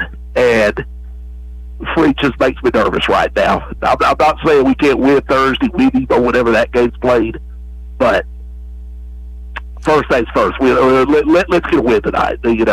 That's just the bottom line. And I guess you all did see also Austin Riley has been shut down for the season. Yeah, and I hate that for him. That said, the Braves have gotten lucky. Gio Urshela has been way better than they had any right to expect. He's been a whole lot better than I ever thought he'd be. It's definitely the least of our problems right now, if you ask me. But it's funny how you never really learn about a player until they're on your team and you see him every day. I had no idea he was that good a glove. I didn't either. I didn't either. I mean, he got released by the Tigers. Yeah. I bet the Tigers are regretting that, since they're all of a sudden about to get the playoffs. Yeah, Believe it or they're not. right there. Well, They won earlier today. Billy, look it up. How close are they to getting in? I think if they the Pirates started today, the Tigers. they'd be in. Tigers, they would be. The Tigers have moved ahead of Kansas City. Dad, Oh, wow. They've got that last wild card spot right now. Hey, this is Greg Pogue inviting you to join me and Coach Jeff Fisher for Fisher and Friends every Tuesday at 3 o'clock right here on Nashville Sports. Tell Pogie to shut the hell up. What was that about? Yeah, thank you, Pogu. I didn't need to. Hey, I'm well aware of that. I'll get on him tomorrow. You should. Yeah. I'll say this. I hope for your sake that the weather somehow holds off and that you get to see a really fun series. I can't wait. I think tonight's going to be a lot of fun. Yeah, I'll be honest with you. The forecast, even for tomorrow afternoon and tomorrow night, is not good in Atlanta either. It's that what we're having right now at my palatial estate, Smyrna, which is a thunderstorm with the heavy rain. That's the forecast for tomorrow afternoon, tomorrow night in Atlanta. So it's dicey. I don't know what they're going to do. Yeah, it's dicey. Listen, stay safe. Okay. Tony in Nolensville, you are up next. Hello, George. Hello, Billy. What's up, Tony, what's going on? Let me tell you, I'll echo what Frank just said. It is coming down in buckets here. Okay, so here in Nolensville, the bottom has fell out. So what you were looking at your window, seeing south, trust me, it's as bad as it looks. It is really coming down with some not severe winds, but some strong winds a little bit. The sun is actually out here, but if you look to the left, is just a nasty line headed your way. So we are obviously, getting it, and right now I'm thankful for it. So, George, has young Mr. Derrick said anything to you about the rally group in Notre Dame? The rally group? Rally group? No. Yeah, you need to look it up, Mr. Derrick. Well, there's a new collective group starting, has been announced today. It's called Rally, and it's spearheaded by a former linebacker back in the 80s named Jack Shields. And I thought you were going to say Notre Dame's new I thought you were going to say it's collective. spearheaded by the Pope. Yeah, you might, exactly. And it's going to be a new collective type.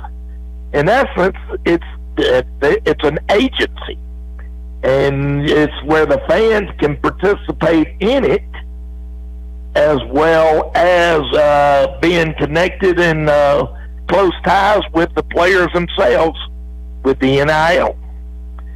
And it goes a step further than Billy. I think Notre Dame had another thing up there called Fund Friends Under Notre Dame or something like that. Mm-hmm. And but this is a all new concept that they've started, and they talked to the head coach about it. He's all excited about it. So I didn't know if you knew of this yet, Billy, but it's called the Rally. Well, they're not going to get any money from him anyway. So you Billy, you have got to nothing. send them $10 so Kelly don't get on you.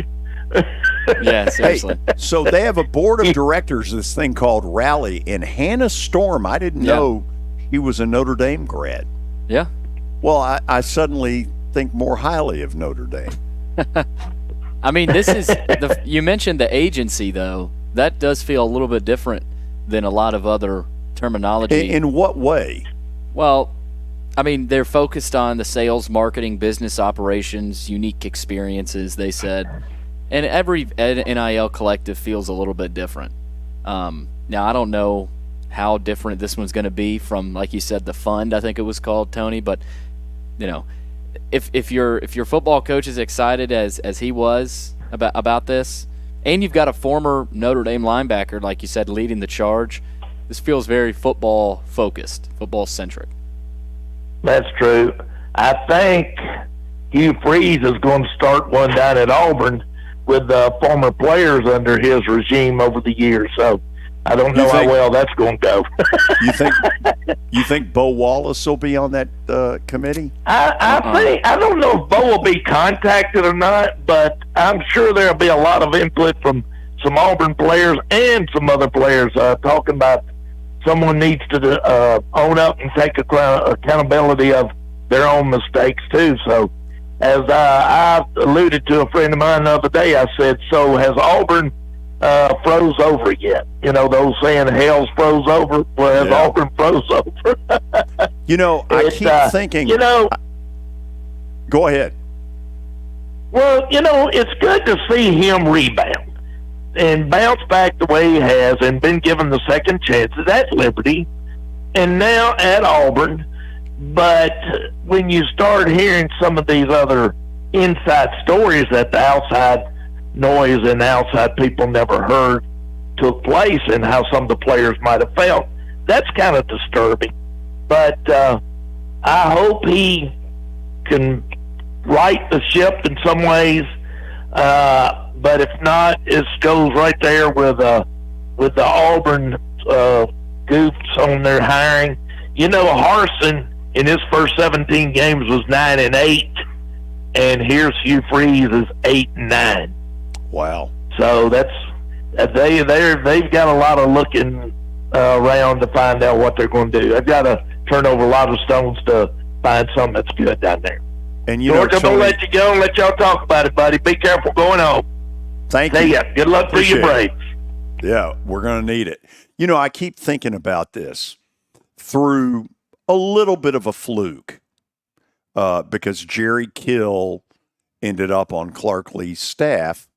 Vandy was able to get a quarterback that 4 or 5 schools right now would die to have had. And I keep thinking about Florida State and Florida and Auburn and Oklahoma. And I know I'm missing 1 or 2 more. But, I mean, how crazy is that? It's crazy. And you know, I think you've got to give Clark credit. I don't know that if he ever thought getting Jerry Kill would guarantee him Pavia. Maybe he hoped it would. I mean, you got Beck, Kill, and then Pavia, I think was the order there.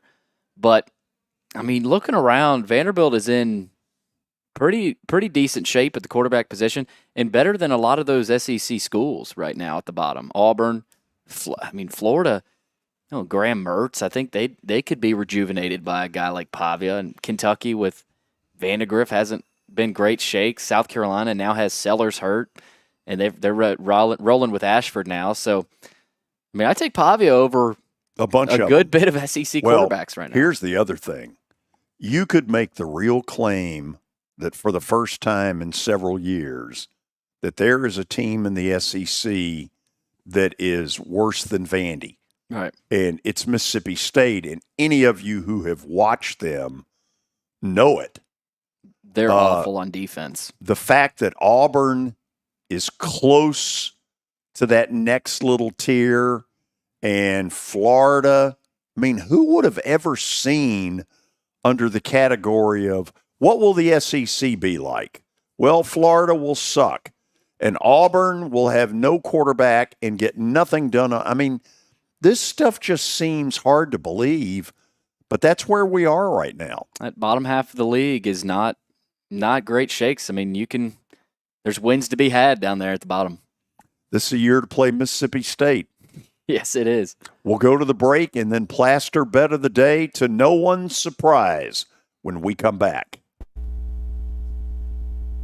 Here's Stan Harrison for Apple Collision Centers. Hello, George. We at Apple Collision Centers understand the stress that auto body repair process can put in your day-to-day lives. We at Apple Collision Centers, we have 3 convenient locations, Old Hickory, Hendersonville, and Gallatin, ready to serve you.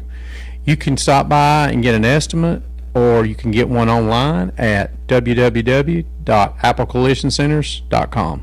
You were in a crash. Yeah. Your kids were in the car with you. We're very lucky to even be telling this story to you. Nikki treated us like family, and she was very caring and loving, and I'm just so grateful for that. She was somebody I could trust, and being a veteran, that's so important to me. My kids are going to have a better life now because I don't have to worry about those expenses that we were out.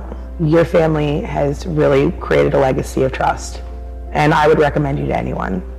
As the trusted premier custom home builder in Middle Tennessee, Donnelly Timmons has over 20 years of experience in the industry. Whether you're looking to build your dream home or renovate your current home, their team will ensure that every client and every remodel is unique luxurious, and completed on time within budget. Founders Dustin Timmons and Joey Donnelly have over 25 years of construction experience in the Nashville area. Together, they have completed projects in Forest Hills, Oak Hill, Green Hills, Franklin, and Brentwood. Dustin and Joey believe that communication is the most important aspect of all construction projects. Therefore, they personally manage each project themselves and are involved in job site activities on a daily basis. Their commitment to quality and integrity has earned them an outstanding reputation among their clients. Contact them to set an appointment for a free consultation or to view some of their completed projects. Give them a call at 615-456-7983 or log on to DonnellyTimmons.com. With more than 18,000 apartments, Freeman Webb Apartment Communities must be managed with expertise. Professionals who care about the quality of your residence, upkeep, cleanliness, and safety. Freeman Webb is affiliated with the most dynamic realtors in Nashville and the surrounding areas. Whether your needs are commercial or residential, their highly trained realtors will assist you in attaining all of your real estate goals. Since 1979, when founded by Bill Freeman and Jimmy Webb, and now led by Bob Freeman, visit freemanwebb.com to find out so much more. For over 35 years, Wilson Bank & Trust has been committed to providing customized banking solutions to help individuals, families, and businesses in Tennessee achieve their goals. As your full-service community bank, we are proud to offer loans with competitive rates, local decision-making, and fast, friendly service from our experienced lenders. No matter where you are on your financial journey, Wilson Bank & Trust is ready to help you take the next step. Visit your nearest Wilson Bank & Trust office or online at wilsonbank.com to get started today. Member FDIC, Equal Housing Lender.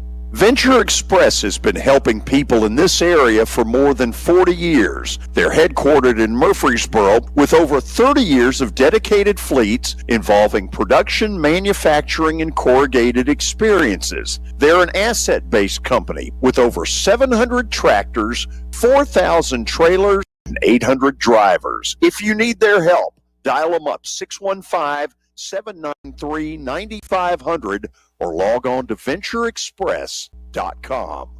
Buyandtow.com. Get cash for junk cars. Do you have a vehicle that's become a problem? You can get cash in your hand today and your vehicle hauled away. They'll buy your vehicle no matter the condition, in your driveway, at your mechanic shop, or even on the side of the road. Give them a call today at 615-480-6473 or visit buyandtow.com. Get cash in your hand today and your vehicle hauled away. 615-480-6473. Buyandtow.com. That's buyandtow.com.